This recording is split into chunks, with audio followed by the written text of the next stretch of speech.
Figma to Cursor. If this guide helpful, don't forget to like and subscribe. First, open the Figma website and click Login in the top right corner.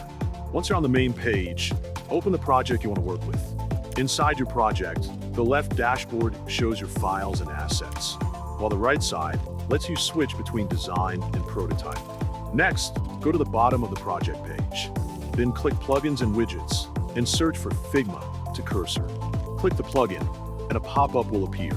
Select the frame you want to export, then click Copy to Cursor. Once copied, head over to the Cursor AI website. You can download it for Windows or click All Downloads or simply sign into your account.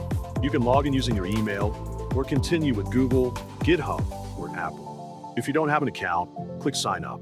After logging in, you'll land on the dashboard. On the left, you'll see menus like Overview, Settings, Integrations, and more.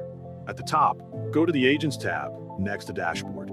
Paste the frame you copied earlier, and your code will instantly appear in Cursor AI.